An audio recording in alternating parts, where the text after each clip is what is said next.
नमस्कार विद्यार्थी मित्रांनो, Sagar Patil maths and reasoning क्लासेसमध्ये आपलं स्वागत आहे. तर बघा 2025 मध्ये तलाठी भरतीची 2400 पेक्षा जास्त जागांची भरती येण्याची शक्यता आहे. त्याच्यामुळे आपण 2023 मध्ये जी तलाठी भरती झाली होती, त्याचे जे काही 57 पेपर झाले होते, त्याची आपण सिरीज चालू केलेली आहे. त्याच्यामधला आज बघा आपण 15वा पेपर बघणार आहे, जो आपला बघा 21/8/2023 मध्ये तिसऱ्या शिफ्टमध्ये झाला होता.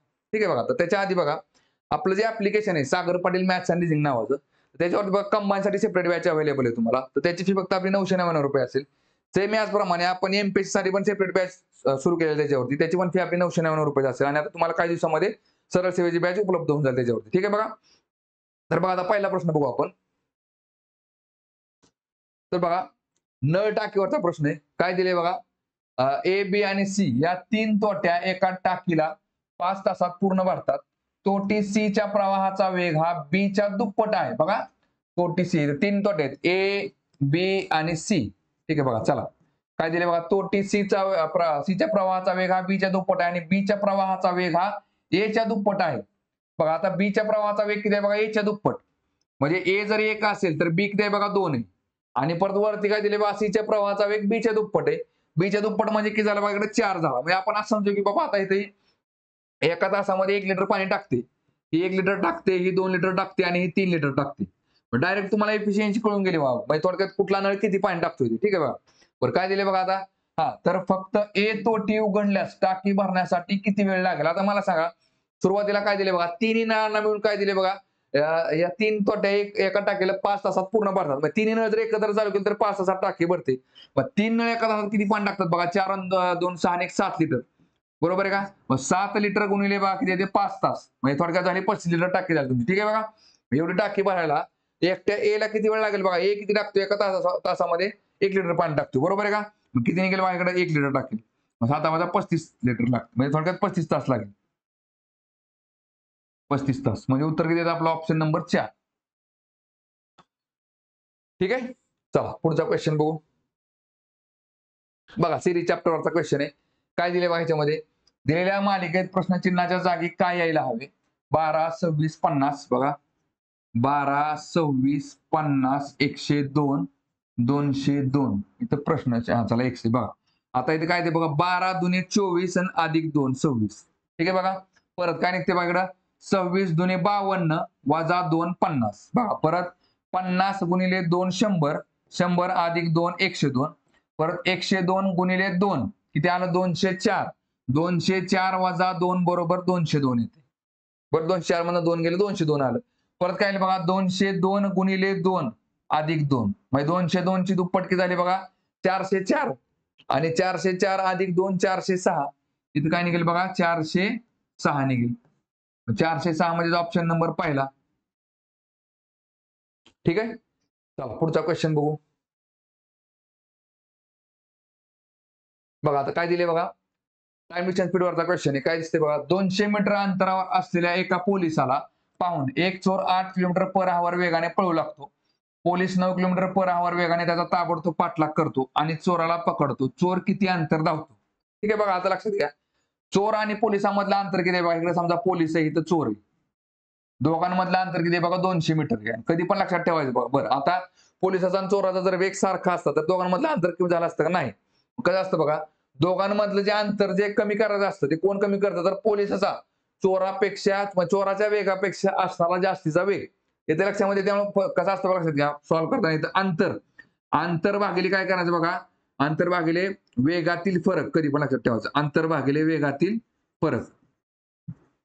आता बघा अंतर किती आपलं 200 मीटरचं अंतर आहे आणि दोघांच्या वेगातला फरक किती आहे बघा तर 1 किलोमीटर आहे. बरं आता मला सांगा 1 किलोमीटर हा तास 1 किलोमीटर मध्ये तासामध्ये फरक पडणार आहे. 200 मीटर कव्हर करायला आता मला सांगितलं इथं मीटरमध्ये दिले मग 1 किलोमीटर मीटरमध्ये करून घ्या. 1 किलोमीटर म्हणजे किती झाली 1000 मीटर. आता मला सांगा 200 मीटर कव्हर करायला 1000 मीटरला म्हणजे ताशी जर 1000 मीटर फरक पडत असेल तर 60 मिनिटापेक्षा वेळ कमी लागणार आहे. बरोबर आहे का नाही? मिनिटामध्ये उत्तर येईल. त्यामुळे इथं काय करायचं गुणिले 60 करायचं. गुणिले 60 काय केलं एका तासामध्ये 60 मिनिटं असतात. ठीक आहे बघा मग काय निघेल बघा इकडं चला ह्या शून्याला हा शून्य गेला. परत ह्या 2 शून्याला हे 2 शून्य गेले. काय निघेल बघा बेसख्ख 12 मिनिटं लागतील. 200 मीटर ठीक आहे बघा. म्हणजे चोराला पकडण्यासाठी 12 मिनिटं लागतील. आता विचारले काय तर चोर किती अंतर धावतो? मग 12 मिनिटांमध्ये चोर किती धावेल? बघा चोराचा वेग किती आहे बघा 8 किलोमीटर. 8 किलोमीटर मीटर म्हणजे किती झाले बघा 8000 मीटर. 8000 मीटर जायला त्याला 60 मिनिटं लागतात. तर मग 12 मिनिटांमध्ये तो किती जाईल? येत्या लक्षामध्ये बघा 12 मीटर, कारण की पर्याय सगळे तुम्हाला मीटर मध्ये दिलेले आहेत. बघा काय निघेल बघा इकडे आता चला. बघा इथं तिरकस गुणाकार करून घ्या. x गुणिले 60 बघा x गुणिले 60 बरोबर 8000 गुणिले 12 8000 गुणिले 12 बघा आता एक जाग्याला ठेवा आणि 60 बरोबर त्या पलीकडे टाका. काय निघेल बघा 8000 गुणिले 12 छेद किती येते इकडे 60 इकडे आता बघा ह्या शून्याला हा शून्य गेला बघा 6 1 6 आणि 6 2 12 काय निघेल बघा 8 2 16 16 वरती हे 2 शून्य म्हणजे 1600 मीटर. म्हणजे आपलं उत्तर किती असेल बघा ऑप्शन नंबर पहिला. ठीक आहे. चला पुढचा क्वेश्चन बघू. बघा एनालॉगीवरचा प्रश्न काय दिले बघा प्रश्नामध्ये. दिलेल्या अक्षर समूहांच्या जोडीचा ज्याप्रमाणे एकमेकांशी संबंध आहे त्याचप्रमाणे समान संबंध असलेला अक्षर समूह पर्यायातून निवडा. बघा जी के एच बघा आता मला सांगा जी आणि के मध्ये बघा सॉरी जी आणि एल मध्ये कितीचा फरक आहे बघा F G H I J K L 5चा फरक आहे म्हणजे 5 घर पुढे जावं लागते. परत के पासून पी बघा K L M N O P परत के 5चं घर पुढे जावं लागते. आणि परत बघा एच पासून एम बघा H I J K L M परत 5 घर पुढे गेले की एम निघते. याचा अर्थ काय असतो बघा लक्षात घ्या. तर प्रत्येका बरं आता इथं जे संबंध आहे तो संबंध इथं असतो. ठीक आहे बघा. त्यामुळे परत इथं चेक करत बसायची गरज नाही. आता डायरेक्ट पर्याय चेक करा बघा वाय पासून डी किती क्रमांकावर आहे बघा वायच्या नंतर झेड परत ए बी सी डी परत 5 घर गेले की बघा डी निघते. चला परत एच पासून एन बघा ई एफ जी एच बघा I H I J K L M N म्हणजे एच पासून एन हा 6व्या क्रमांकावर आहे. त्यामुळे याचं उत्तर पहिलं कॅन्सल होते. दुसरं चेक करून बघा एम पासून आर बघा M M N O P Q R बरोबर 5 घर पुढे गेले की आर येते. चला परत टी पासून वाय बघा S T U V W x Y बरोबर बघा टी पासून वाय हा 5 घर पुढे गेले की आहे. आणि आर पासून डब्ल्यू बघा O P Q R S T U V W बरोबर 5 घर पुढे गेले की डब्ल्यू येते. मग याचं उत्तर काय निघतं ऑप्शन नंबर 2. ठीक आहे. चला पुढचा क्वेश्चन बघू आता. बघा प्रॉफिट लॉस चॅप्टरवरचा क्वेश्चन आहे काय दिले बघा 275 रुपये ही छापील किंमत असलेली एक वस्तू 5% सवलतीने विकली जाते. विक्रेत्याला तरी देखील 4.5% नफा होतो. तर त्यासाठी त्याने किती देय दिली होती बघा लक्षात घ्या. आता इथं काय दिले छापील किंमत आणि नफा दिलाय बरोबर आहे का. कधी पण सवलत म्हणजे सूट दिली सूट कधी पण छापील किमतीवर असते बरोबर आहे का. आणि नफा कधी पण खरेदी किमतीवर असतो. थोडक्यात कसं बघा लक्षात घ्या. खरेदी किंमत बघा खरेदी किंमत प्लस नफा बरोबर काय असते बघा इकडे विक्री किंमत असते. विक्री किंमत समजा आता खरेदी किंमत जर तुमची 100% असेल तर नफा किती दिलाय बघा तुम्हाला त्यांनी 4.5% 4.5% मग तुमची विक्री किंमत किती असेल बघा 104.5% झाली. ठीक आहे बघा. बरं आता सूट जे असते ना ती कशावरती असते बघा छापील किमतीवर असते बघा. थोडक्यात काय निघेल बघा मग छापील किंमत बघा छापील किंमत वजा सूट असते. वजा सूट बरोबर काय असते बघा विक्री किंमत. बरोबर आहे का. मॉलमध्ये गेल्यानंतर एखाद्या वस्तूवरती लेबल लावलं असेल मग आपण छापील किंमत म्हणतो. आणि त्या छापील किमतीवर तुम्हाला डिस्काउंट दिलेला असतो बरोबर आहे का म्हणजे सूट. आणि मग काय नंतर निघते विक्री किंमत. आता बघा लक्षात घ्या. आता बघा इथं पण विक्री किंमत इथं पण विक्री किंमत आहे बरोबर आहे का. बरं आधी हे बघून घ्या बघा इथं समजा आपण 100% पकडली छापील किंमत कधी बघा खरेदी नफा काढताना खरेदी किंमत कधी पण आपली 100% असते आणि छापील किमतीमध्ये कधी पण छापील किंमत 100% असतो पकडतो आपण. सूट किती दिली बघा त्याने 5% आणि विक्री किंमत किती झाली बघा आपल्याकडे 95%. आता बघा इथं पण विक्री किंमत आहे इथं पण विक्री किंमत आहे इथं मात्र 104.5 इकडे 95%. याचा अर्थ काय बघा की 104.5% रक्कम ही खरेदी किमतीची आहे आणि 95% रक्कम ही काय बघा छापील किमतीची आहे. दोन्हीकडे विक्री किंमत याचा अर्थ काय ह्याच्या इज इक्वल टू हेच असणार आहे बरोबर आहे का. मग येत्या लक्षामध्ये बघा थोडक्यात काय खरेदी किमतीचा 104% बरोबर विक्री किमती खरेदी किमतीचा 104% इज इक्वल टू छापील किमतीचा 95%. बघा मग काय निघते इथं बघा आता लक्षात घ्या. खरेदी किंमत समजा आपण इथं बघा त्यांनी काय विचार आपल्याला तर त्यासाठी त्यांनी किती देय दिले. ठीक आहे बघा बरं छापील किंमत तर माहिती आहे आपल्याला. ठीक आहे. छापील किंमत किती आपली 275 रुपये. बघा आता मला सांगा खरेदी किंमत समजा आपण एक्स पकडली. ठीक आहे बघा एक्स पकडली. एक्सचा बघा एक्सचा किती म्हटले आपण 104%. एक्सचा 104.5% म्हणजे थोडक्यात काय झाली विक्री किंमत झाली इज इक्वल टू बघा छापील किमतीचा 95%. छापील किंमत माहिती आहे आपल्याला किती 275 आहे. 275चा 95%. 95/100 बरोबर आहे का. कारण की ही दोन्हीकडे पण विक्री किंमतच आहे ना. बघा मग आता काय निघेल बघा आता इथं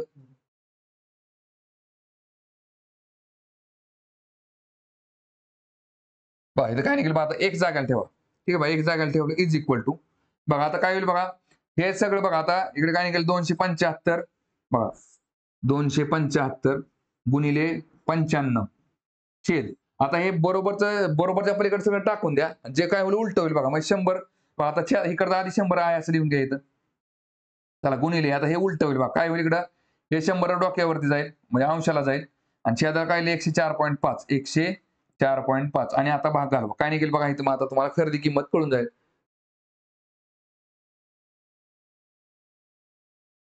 हा आता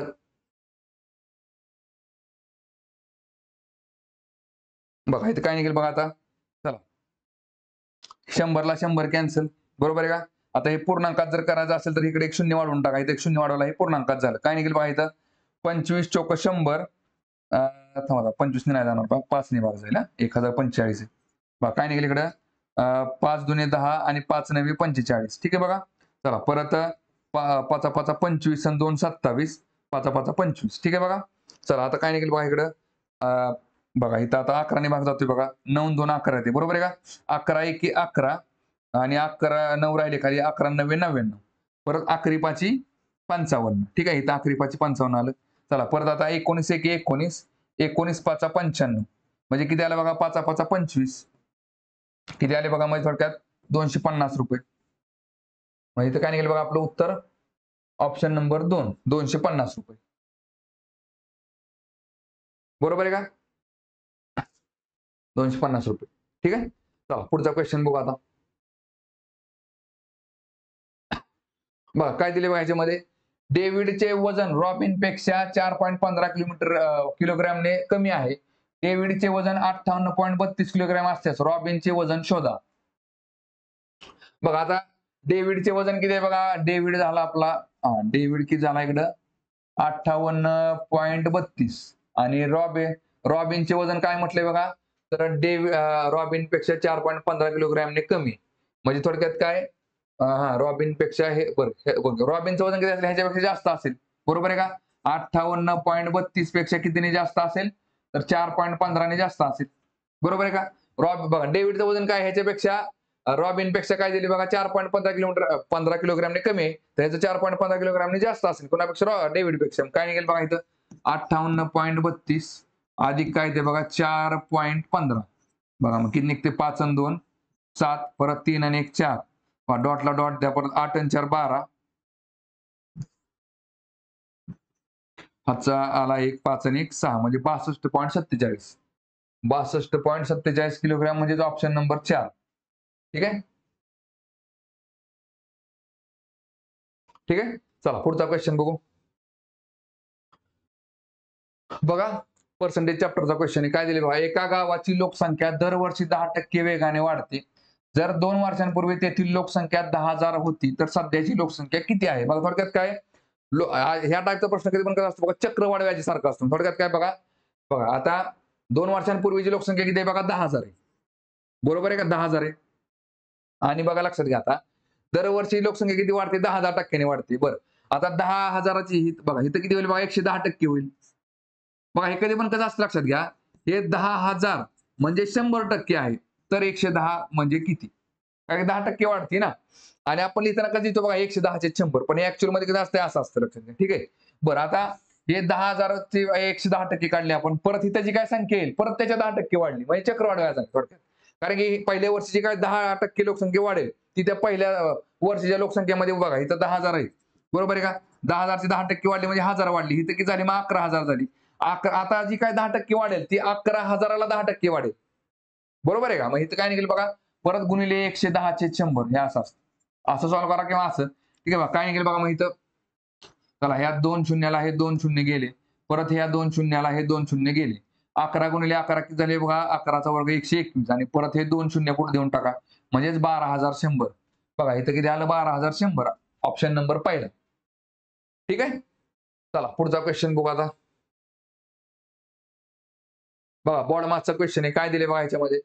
जर ए चा अर्थ गुणिले आहे, बी चा अर्थ भागिले आहे, सी चा अर्थ वजा आणि डी चा अर्थ अधिक आहे तर खालीलपैकी कशाची परिणामी संख्या 215 असेल.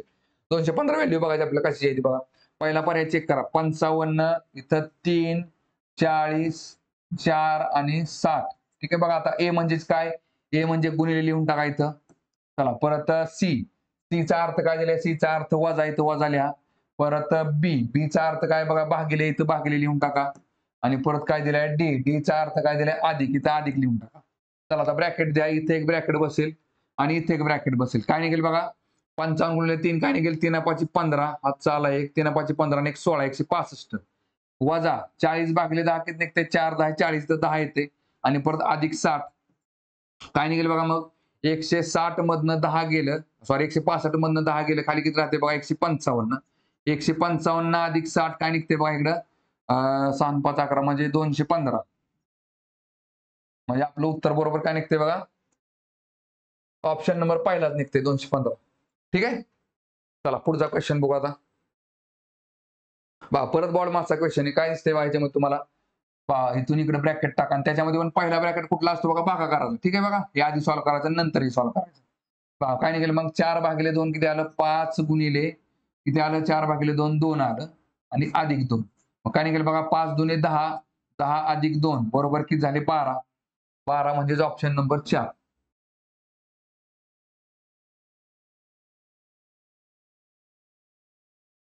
ठीक आहे. चला पुढचा क्वेश्चन बघू. बघा परत सिम्प्लिफिकेशन वरचा क्वेश्चन आहे. काय दिले बघा याच्यामध्ये? चला 0.1 गुणिले 0. बरं आता मला सांगा पॉईंट हे थोडक्यात काय बघा? 0.1 आहे. हे थोडक्यात 0.1 गुणिले 0.1. तर त्यांनी फक्त 0 वापरलेला नाही, फक्त 0.1 दिले. ठीक आहे बघा. आता मला सांगा 0.1 तुम्ही 3 वेळा गुणलं काय निघेल बघा? 1 गुणिले 1 1 1 गुणिले 1 1. ठीक आहे बघा. इथं 1 लिहून टाका. आणि तशाच्या अपूर्णांकाच्या पुढे किती घरं जातील बघा? इथं 1, इथं 1 2, इथं 1 3. मग 3 घरं गेली. म्हणजेच बघा हे काय करायचं बघा? इथं 1 2 आणि 3. म्हणजे दशांश अपूर्णांकाच्या पुढे 3च्या ह्याच्यामध्ये मांडायचं. ठीक आहे बघा. अधिक चला इथे काय निघते बघा? 2 दुने 4 4 दुने 8. इथं 8 मांडला आपण. आता 8 कसा मांडायचा बघा? तर दशांश अपूर्णांकाच्या पुढं 1 2 3 4 5 6 6 घरांमध्ये मांडायचं. म्हणजे इथं काय निघेल बघा? बघा बघा 1 2 3 4 5 6. म्हणजे इथं काय निघेल बघा? 0 पॉईंट बघा 1 अधिक 0.1 2 3 4 5 आणि 6. ठीक आहे बघा. बरं आता खाली काय निघेल बघा? छेद. चला आता परत 2 दुनी 4 4 दुनी 8 आणि इथं 8 मात्र तशाच अपूर्णांकाच्या पुढे 1 2 3 घरात मांडायचं. ठीक आहे बघा. मग 0 पॉईंट काय निघेल बघा? 0.008 अधिक इथं काय निघेल बघा? परत 4 चोक 16 16 चोक 64. पण 64 कसा मांडायचा? 0 दशांश अपूर्णांकाच्या पुढे 1 2 3 4 5 6 घरांमध्ये. मग कसा मांडायचा बघा? 0.1 2 3 4 आणि 5 6 64. ठीक आहे बघा. आता बेरीज करा. काय निघेल बघा इथं? इथं बेरीज करून ठेवा. 0.001 आणि इकडे परत 0.000 परत 008. याच्यावरती फक्त इकडे शून्य देऊन टाका. काही फरक पडत नाही. ठीक आहे बघा. दशांश अपूर्णांकाच्या पुढे इथं किती जर शून्य वाढवलं तर काही फरक पडत नाही. कशाच्या? मेन संख्येच्या पुढे. बघा. चला इकडे काय निघेल बघा? बेरीज करायची आपल्याला. खाली 8 निघेल. इकडे 0 0 1 0 0 इकडं काय निघेल बघा? इथं निघेल 0.001 छेद. चला काय निघते बघा आता पुढं? आता इथं 0.008 आहे. 0.008 अधिक परत काय निघते बघा इकडं? 0.00064. मग इकडे वरती फक्त 3 शून्य देऊन आता बेरीज करा. काय निघेल बघा? 460800. ठीक आहे बघा. मग थोडक्यात खाली काय निघेल बघा? 0.00806. ठीक आहे बघा. चला आता काय निघेल बघा याचं? बरं आता पूर्णांक करताना काय करायचं बघा? दशांश अपूर्णांकाच्या पुढं वरती बघा आता अंशाला किती शून्य वाढावं लागतील बघा? 1 2 3 4 5 6 6 शून्य वाढावं लागतील. बघा आता वरती 6 शून्य जर वाढवले आपण तर काय निघेल बघा? 1008 निघेल. आणि सेम छेदाला आपण किती शून्य वाढवावं लागतील बघा? 1 2 3 4 5 6. इथं पण 6 शून्य वाढवावं लागतील. मग थोडक्यात इथं काय येईल बघा? 8064. झालं. दोन्ही संख्या पूर्णांकात लिहिल्या. ही संख्या आणि ही संख्या सेमच असते. काही फरक नाही दोन्हीमध्ये. ठीक आहे बघा. उत्तर सेमच निघणार. आता भाग घालवा. काय निघेल बघा? 8 ने भाग जातोय. शेवटच्या 3 अंकांना 8 ने भाग जातोय. इथं पण शेवटच्या 3 संख्यांना 8 ने भाग जातोय. म्हणजे पूर्ण संख्येला 8 ने भाग जातोय. बघा 8 1 8 2 10 8 2 16 आणि 4 20 8 सख्ख 48. परत बघा 8 1 8 आणि परत 8 8 64. ठीक आहे बघा. आता परत कशाने भाग जातोय? बघा 6 2 8 1 9 8 1 9 9 ने भाग जातोय बघा. परत 9 1 9 3 राहिले 9 चोक 36 परत बघा 9 × 1 = 10, परत 9 × 1 = 10, 9 × 2 = 18. ठीक आहे बघा. चला परत 2 ने मागे जातोय बघा. बे 7 × 14 आणि परत इकडे बे 5 × 10 आणि 1 = 11, बे 6 × 12. परत काय निघते बघा 7 × 1 = 7 आणि 7 × 8 = 56. म्हणजेच किती आलं 1/8. मग आता काय निघेल बघा उत्तर 0 पॉईंट बघा 8 × 1 = 8, 2 राहिले 8 × 2 = 16, 4 राहिले 8 × 5 = 40 म्हणजे 0.125. 0. हां 1/8 म्हणजे 0.125 म्हणजे ऑप्शन नंबर 4. ठीक आहे. चला पुढचा क्वेश्चन बघू. बघा काय दिले बा प्रश्नामध्ये. अक्षरांच्या खालील 4 जोड्यांपैकी 3 जोड्या एका विशिष्ट तऱ्हेने समान आहेत आणि त्यामुळे त्यांचा एक गट तयार होतो. त्या गटात न बसणारी अक्षर गट जोडी ओळखा. ठीक आहे. थोडक्यात काय बघा 3 जोड्या सारख्या आहेत, एक जोडीमध्ये वेगळा काहीतरी संबंध दाखवलाय. चला ओ पासून के मध्ये बघा. ओच्या पुढे के किती करे बघा. ओ ओ थांबा के पासून उलट ओ कडे यावं लागेल. ठीक आहे बघा. के पासून इकडे ओ कडे बघा. जे के LMNO बरोबर आहे का. म्हणजे ओ आणि के मध्ये -4 चा फरक आहे. ठीक आहे. आणि ओ आणि एम मध्ये बघा. एम मध्ये बघा ओ क्यू आणि एम मध्ये OPQ आर एस सांभा एम पासून परत क्यू कडे एम NOPQ बरोबर आहे का बघा. के पासून ओ कडे आपण आलो बरोबर आहे का. जे के LMNO 4 घर आलो म्हणजे ओ च्या पाठीमागे 4 घर के आहे. परत क्यू च्या पाठीमागे एम बघा. के पासून मोजा सॉरी एम पासून एम NOPQ म्हणजे इथं पण -4 चा फरक आहे. कारण की क्यूच्या पाठीमागे एम आहे बरोबर आहे का. चला परत आता बघा वायच्या पुढे इकडे सी बघा. वाय ZABC 4 चा फरक आहे का आहे. इथं पण -4 चा फरक आहे आणि इथं ई आणि ए मध्ये बघा. सॉरी ए पासून ई मोजा ए BCDE -4 चा फरक आहे इथं पण. चला आता इथं काय निघेल बघा. जी आणि के मध्ये बघा.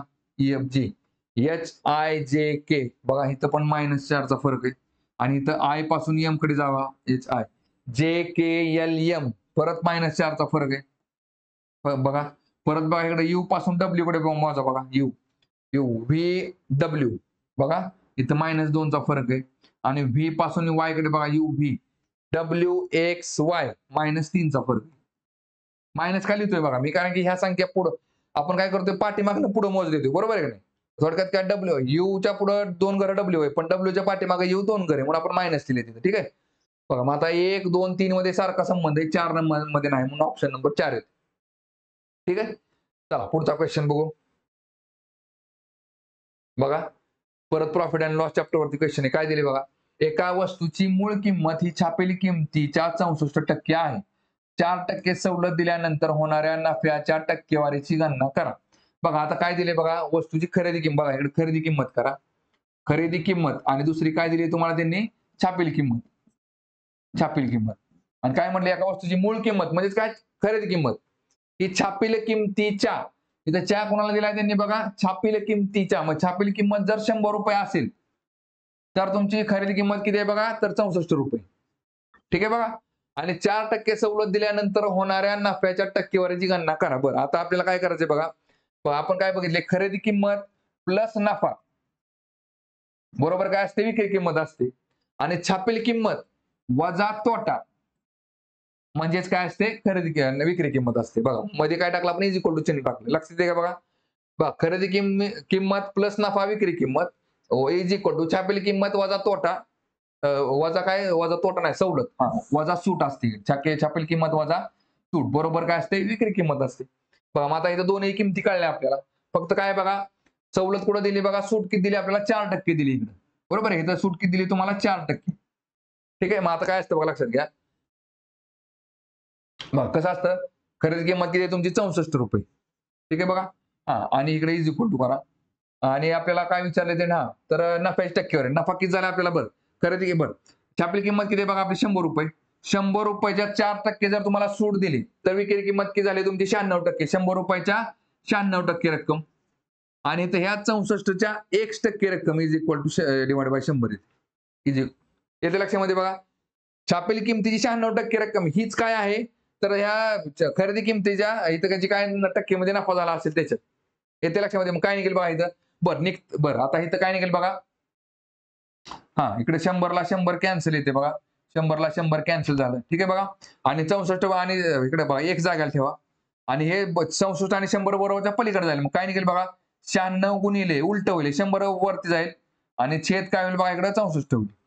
आणि आता भाग घालवा काय निघेल बघा इकडे मग बघा 16 चोक 64 आणि इकडे काय निघेल बघा 4 दुने 8 1 9 4 चोक 16 24 चोक 96. ठीक आहे चला परत काय निघेल बघा 8 दुने 16 8 त्रिक 24. ठीक आहे बघा मग थोडक्यात 32 दुने 64 32 त्रिक 96. बरं आता काय निघेल बघा बे के बे बे पंचे 10 म्हणजे काय निघेल 50 गुणिले 3 5 त्रिक 15 x इज इक्वल टू किती झालं 150. बघा आता इथे x म्हणजेच काय बघा लक्षात घ्या x म्हणजेच काय तर विक्री किंमत आहे बरोबर आहे का बघा 64 इथे x म्हणजे काय आले आपण डायरेक्ट नफा नाही घेतलेला 100च्या 96% म्हणजेच काय बघा 64च्या किती टक्के तर 150%.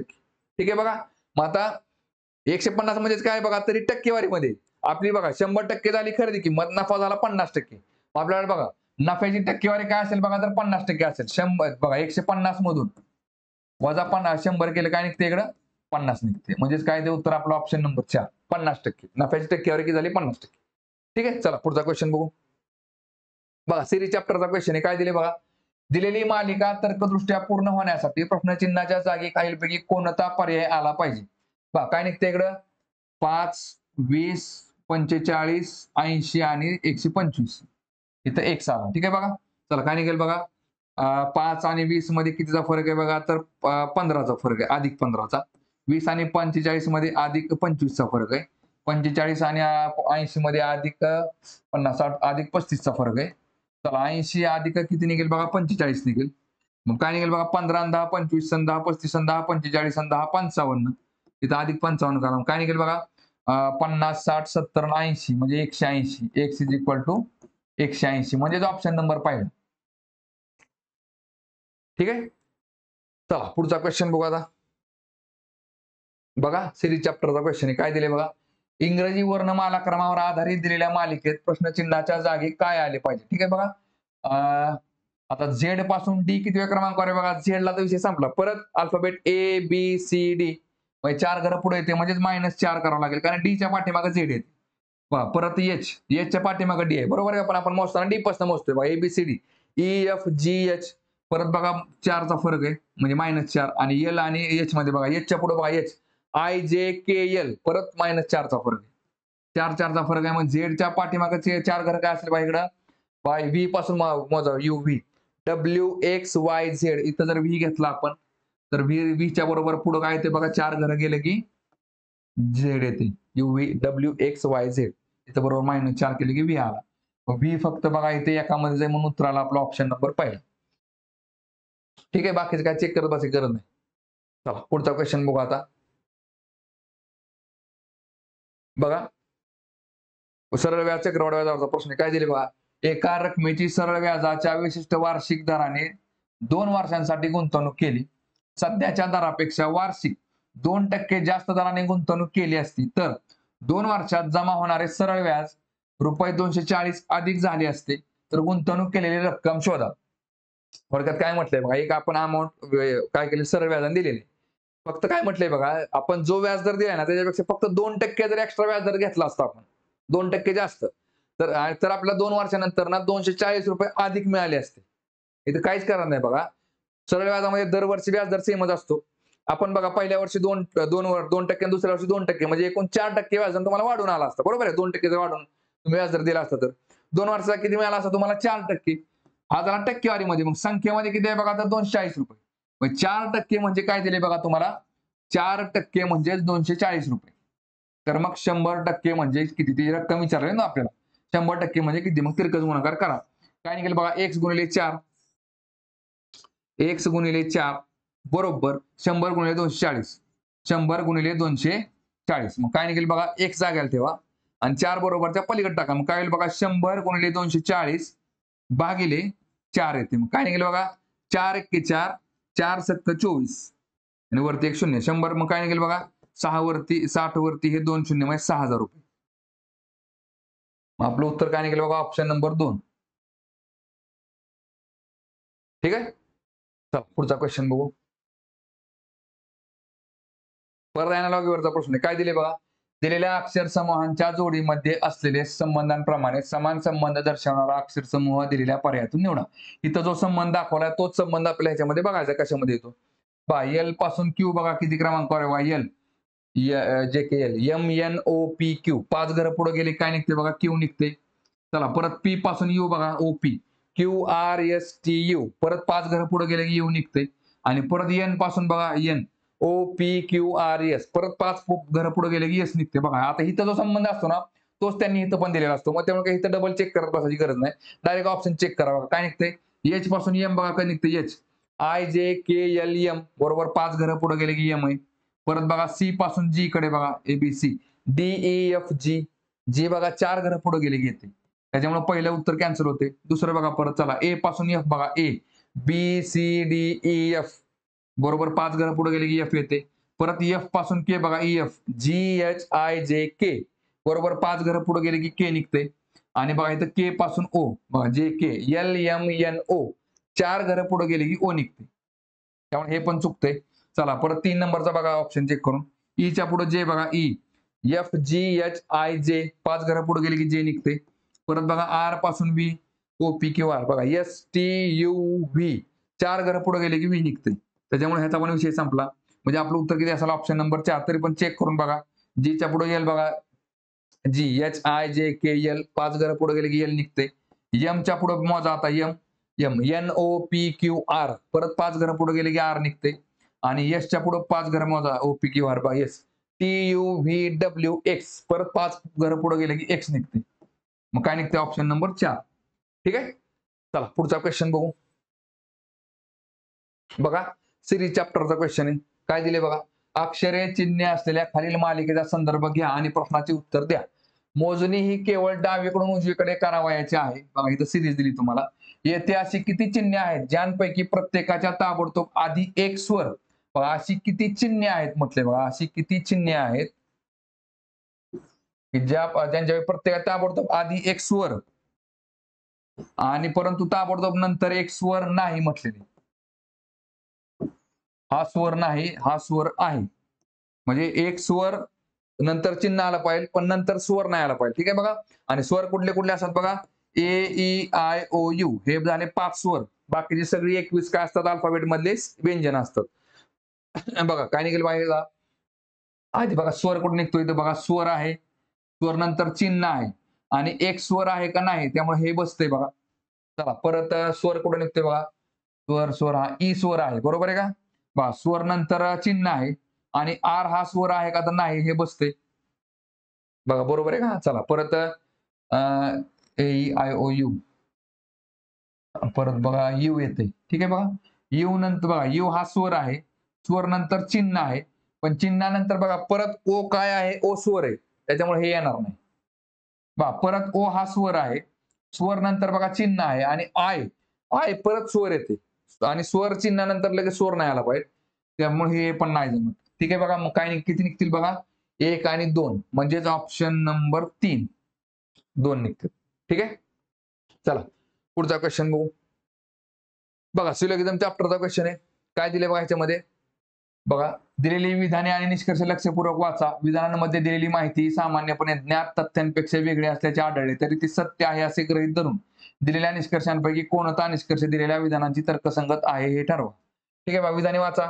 सर्व खांब टेबल आहेत टेबले आहेत बघा सर्व खांब काय आहेत तर टेबले आहेत टेबले आहेत. परत बघा काही टेबले पेन आहेत काही टेबले काय आहेत तर पेन आहेत. आणि परत सर्व पेन डोअर मॅट आहेत बघा सर्व पेन काय म्हटले सर्व पेन हे डोअर मॅट आहेत. ठीक आहे बघा सर्व पेन हे डोअर मॅट आहेत. बरं आता ह्याच्यावरनं बघा ह्याला काय म्हणतो आपण standard diagram. Standard diagram standard diagram मध्ये बघा आता होकारार्थी निष्कर्ष जर असतील ना तर एवढ्या एका डायग्राम पुरेसे असते आपल्याला. बघा दोन्ही निष्कर्ष आपले आहेत आहेत म्हणजे होकारार्थी. चला पहिला निष्कर्ष वाचा. काय दिले बघा काही डोअर मॅट टेबल आहेत टेबले आहेत बघा काही डोअर मॅट टेबले आहेत का बघा आहेत. डोअर मॅटचा हा जो भाग आहे तो काय आहे टेबले आहे. ठीक आहे पहिलं बरोबर येते. दुसरं काय दिले बघा काही टेबले खांब आहेत बघा काही टेबले खांब आहेत का बघा, टेबलांच्या आतमध्ये खांब आहेत, म्हणजे टेबलांचा हा जो भाग आहे तो काय आहे, तर खांब आहे, बरोबर येते बघा. काही टेबले खांब आहेत, बरोबर आहे. मग काय निघेल बघा, एक किंवा दोन हे दोन्ही निष्कर्ष तर्कसंगत आहेत, म्हणजेच पर्याय क्रमांक 3. ठीक आहे. चला पुढचा क्वेश्चन बघू.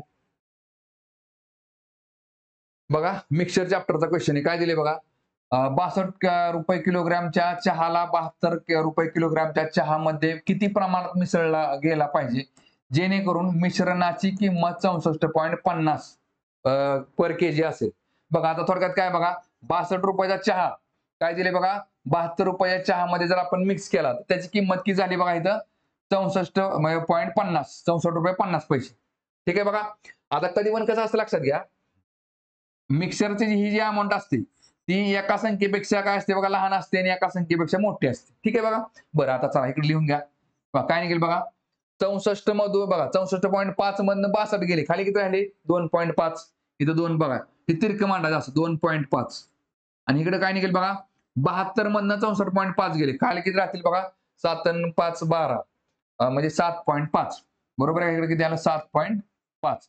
बघा आता ह्याचं फक्त आपल्याला काय करायचं, गुणोत्तर काढायचे. काय निघेल बघा, इथं पण बघा हे पूर्णांकात केलं तर 25 होईल, हे 75 होईल बघा, 25 एक 25, 25 त्रिक 75, म्हणजे गुणोत्तर किती आलं 3:1. बरोबर आहे का बघा. 62 किलो तांदूळ जर 3 किलो असेल तर 72 किलो तांदूळ हा 1 किलो असेल, म्हणजे 3:1 मध्ये 300 किलो असेल, 100 किलोग्राम असेल, किती पण असेल, फक्त ह्या प्रमाणामध्ये असेल 3:1. म्हणजे आपलं उत्तर काय निघेल बघा, ऑप्शन नंबर 4. ठीक आहे. चला पुढचा क्वेश्चन बघू. परत सिरीज चॅप्टरचा क्वेश्चन आहे, काय दिले बघा, दिलेली मालिका तर्कदृष्ट्या पूर्ण होण्यासाठी प्रश्नचिन्हाच्या जागी खालीलपैकी कोणता पर्याय आला पाहिजे. बघा काय निघेल बघा इथं, आता बघा एनच्या पुढे क्यू कधी निघते बघा, एन ओ पी क्यू, 3 घरं पुढे गेले काय निघते, क्यू निघते. चला क्यूच्या पुढे बघा O P Q, R S T, परत 3 घरं पुढे गेली की टी निघते. आता टीच्या परत पुढे 3 घरं जावा, बघा S T U V W, काय निघेल बघा इथं डब्ल्यू निघेल. डब्ल्यू मग इथं आहे, इथं नाही, इथं आहे, इथं नाही. ठीक आहे बघा. चला परत आता ओच्या पुढे बघा, ओच्या पुढे आर कधी आहे बघा, ओ पी क्यू आर, परत 3 घरं पुढे गेले की आर निघते. आरच्या पुढे यू बघा, O P Q R S T U, परत 3 घरं पुढे गेले की यू निघते. मग यूच्या परत 3 घरं पुढे गेल्यानंतर काय निघाला, यू व्ही डब्ल्यू एक्स, काय निघेल बघा इथं एक्स निघेल, डब्ल्यू एक्स झालं. डब्ल्यू एक्स कुठं बघा, इथं आहे, इथं नाही, त्यामुळे ह्याचा विषय संपला. आणि जर संख्या जर बघितली तर काय निघते बघा, 2 आणि 4 6, 6 आणि 6 12, 12 आणि 8 20, येते लक्षामध्ये बघा, 2 6 12, त्याच्यामध्ये अधिक 4चा फरक आहे, इथं अधिक 6चा फरक आहे, मग इथं अधिक 8चा फरक निघेल. 4 6 8, 12 आणि 8 किती झाली 20, म्हणजे उत्तर निघते आपला ऑप्शन नंबर पहिला, डब्ल्यू एक्स 20. ठीक आहे. चला पुढचा क्वेश्चन बघू. बघा काय दिले बघा प्रश्नामध्ये, अक्षरगटांच्या खालील 4 जोड्यांपैकी 3 जोड्या एका विशिष्ट तऱ्हेने समान आहेत आणि त्यामुळे त्यांचा एक गट तयार होतो. त्या गटात न बसणारी अक्षरगट जोडी निवडा, म्हणजे तिघांचा संबंध सारखाच आहे, एकाचा फक्त वेगळा. काय दिसतंय बघा, वाय पासून बघा सी कधी येते बघा, Y Z A B C, बरोबर आहे का. म्हणजे सीच्या पाठीमागे जर तुम्ही गेला तर 4 घरं काय निघते बघा, इथं मायनस गेलं तर वाय निघते. आता बी आणि बरं एक्सच्या पुढे जावा, आता X Y Z A B, म्हणजे एक्सच्या पुढे 4 घरं गेले की अधिक 4 केले की बी निघते. ठीक आहे बघा. चला आता जे आणि ओ मध्ये बघा, जेच्या पुढे बघा जे के एल बघा, के एल एम एन ओ, बरोबर आहे का, जे के एल एम एन ओ, जेच्या आणि ओ मध्ये -5चा फरक आहे, ओच्या पाठीमागे जे, बरोबर आहे का, आणि केच्या पुढे आर आहे, काय निघेल बघा, J K L M N O P Q R, बघा 7चा फरक आहे, अधिक 7चा. ठीक आहे बघा. चला इकडे काय निघते बघा, एम आणि आय मध्ये बघा, आय आणि एम मध्ये बघा, H I J K L M. ठीक आहे बघा, 4चा फरक आहे, पण एमच्या पाठीमागे आय असतं -4 करा, आणि एनच्या पुढे आर आहे बघा, N O P Q R, यांच्या पुढे 4 घरं गेली की आर निघते, अधिक 4 केली. ठीक आहे बघा. चला परत आर आणि एन मध्ये बघा, आर आणि एन मध्ये एनच्या पुढे आर आहे बघा, N O P Q R, 4चाच फरक आहे, म्हणजे आरच्या पाठीमागे 4 घरं गेले की एन निघते, आणि आयच्या पुढे एम आहे बघा, I H I J K L M, बरोबर अधिक 4चा फरक आहे, म्हणजे बघा -4 अधिक 4, इथं -4 अधिक 4 सगळीकडे, इथं नाही, त्यामुळे ऑप्शन नंबर 2 येते आपलं. ठीक आहे. चला पुढचा क्वेश्चन बघू. परत अल्फाबेट सिरीजचा क्वेश्चन आहे, काय दिले बघा, इंग्रजी वर्णक्रमावर आधारित दिलेल्या मालिकेत प्रश्नचिन्हाच्या जागी काय यायला हवे. बघा काय निघेल बघा एच. एच आणि एल मध्ये किती फरक बघा H. H I J K L. बरोबर आहे का? बघा H I J K L, पण एलच्या पाठीमागे एच आहे त्यामुळे -4 करायचे. एल आणि ओ मध्ये बघा एल एम एन ओ, परत इथं काय निघेल 3चा फरक निघेल पण -3 करा, कारण आपण उलट मोजत चाललोय. ओच्या पुढे बघा O, P Q O, P Q बघा म्हणजे इथं -2 आलं आणि क्यूच्या परत बघा पी क्यू आर, लगेच आर आहे त्यामुळे इथं -1 आला, म्हणजे 1 2 3 4 इकडे -5 करा. मग एचच्या पाठीमागे 5 वगैरे कुठला असते बघा, A B C D E F G H, बरोबर सी निघेल बघा, सी येईल कारण की सीच्या पुढे जर मोजलं आपण C D E F G H, बरोबर एच निघते 5 घरं पुढे गेले की, म्हणून उत्तर येते आपला ऑप्शन नंबर 2 सी. ठीक आहे, चला पुढचा क्वेश्चन बघू. बघा टाइम डिस्टन्स स्पीड वरचा क्वेश्चन आहे. ठीक आहे, काय दिले बघा, एक व्यक्ती 20 मीटर प्रति मिनिट या वेगाने 100 मिनिटे प्रवास करते. 20 मैल असेल किंवा मीटर जे काय असेल पकडा, काही फरक पडत नाही. बघा 20 मीटर पकडू आपण, 20 मीटर प्रति मिनिट आणि 70 मिनिट प्रति मिनिट या वेगाने 50 मिनिटे प्रवास करते, तर त्याचा सरासरी वेग किती? आता एकूण त्याने किती अंतर पार केले ते बघावं लागलं आपल्याला. अंतर किती पार केले बघा एकूण त्याने, पहिले बघा 20 मीटर प्रति मिनिट असे 100 मिनिटं प्रवास केला, म्हणजे 20 मिनिट बघा 20 गुणिले काय ते 100, मग काय निघेल बघा इकडं 2000 मीटर. ठीक आहे, बघा 2000 मीटर पहिल्या 100 मिनिटामध्ये आणि नंतरच्या 50 मिनिटामध्ये बघा 70 मिनिट गुणिले किती काय राहायचं 50, किती निघते बघा इकडं 7 5 35 आणि त्याच्या पुढे 2 शून्य, म्हणजे इथं परत मीटर, म्हणजे थोडक्यात बघा एकूण 2000 आणि 3500 किती झाले एकूण 2 आणि 3 5, 5500 मीटर प्रवास केला त्यांनी. किती मिनिटामध्ये? तर बघा एकूण 50 मिनिट आणि 100 मिनिटामध्ये, बरोबर आहे का? किती झाला बघा एकूण 50 100 आणि 50 म्हणजे 150 मिनिटामध्ये. 150 मिनिटामध्ये किती प्रवास केलाय? तर 5500 मीटर. मग विचारलं का त्याचा सरासरी वेग किती? मग काय नाही, फक्त 5500 ला 150 ने भाग घालावा. काय निघते बघा, 5500 मीटर अंतर जायला तुम्हाला 150 मिनिटं वेळ लागला, तर प्रति मिनिट त्याला वेग किती असेल म्हणजे गुणिले 1 केला आपण, काय निघते बघा इकडं, बघा ह्या शून्याला हा शून्य गेला, परत 5 त्रिक 15, 5 एकी 5, 5 एकी 5 इथे शून्य आला, म्हणजे किती येते बघा 110/3 मीटर प्रति मिनिट, म्हणजे उत्तर काय आलं आपलं ऑप्शन नंबर 3. ठीक आहे, चला पुढचा क्वेश्चन बघू. बघा टाइम अँड वर्क वरचा क्वेश्चन आहे. काय दिले बघा याच्यामध्ये, ए हा दिवसाचे 8 तास काम करून एका कामाला 12 दिवसात पूर्ण करतो. बी त्याच कामाला दिवसाचे 10 तास काम करून 8 दिवसात पूर्ण करू शकतो. जर ए आणि बी दोघांनी मिळून दिवसाचे 8 तास काम केले, तर ते किती दिवसात त्या कामाला पूर्ण करू शकतात? ठीक आहे, बघा आता ए काय करतोय बघा, ए ने मला सांगा 8 तास काम करून 12 दिवस, म्हणजे एकूण किती तासाचं काम झालं? 12 8 96, 8 गुणिले 12 बरोबर झाले 12 8 96. आणि बी किती तासात काम करतोय बघा, तर बी ला रोज 10 तासाचे 8 दिवस म्हणजे 10 8 80 तास, बरोबर आहे का? 10 गुणिले 8 बरोबर झाले 80 तास. ठीक आहे, बघा एचं 96 तासाचं काम झालं, बीचं 80 तासाचं काम झालं. आता फक्त आपण काय करू बघा, हे झालं एकूण काम, हे झालं एकूण काम. एकूण काम दोन्हीपैकी कुठलंही घ्या, दोन्हीपैकी कुठलंही घ्या, एकूण हे दोन्ही काय झाले एकूण काम झाले, एकूण काम. बघा आता फक्त तात्पुरतं काय करा बघा, ए ला लागतात 96 तास, बी ला लागतात किती 80 तास. आता बघा ह्याचा लसावी काढत बसू नका, बरोबर आहे ते लसावी काढला तरी पण 80 96 काढत बसण्यापेक्षा आपल्याला फक्त काय त्यांचा एकूण पगार जरी काढला तरी कळून जाते बघा. इथं फक्त गुणोत्तर काढा, काय ते किती निघते बघा 16 85 आणि 16 सक्क 96.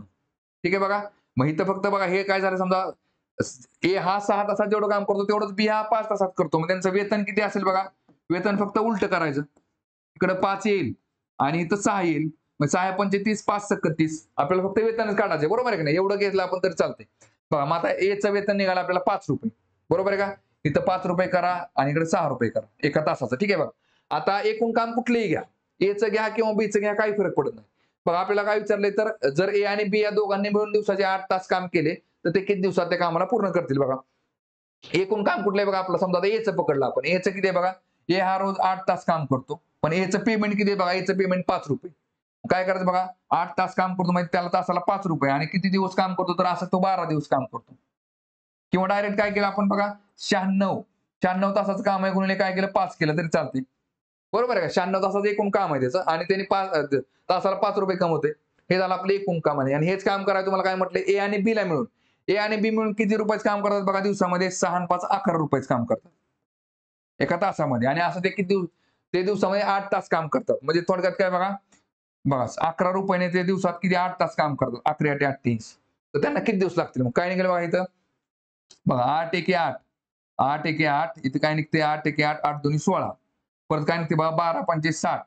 60 भागिले 11 म्हणजेच काय निघाले इकडे बघा 11 अकरी पाची 55 आणि बाकी किती राहिली बघा 5 राहिली. म्हणजेच काय बघा 5.5 दिवस. बघा आता लक्षात घ्या.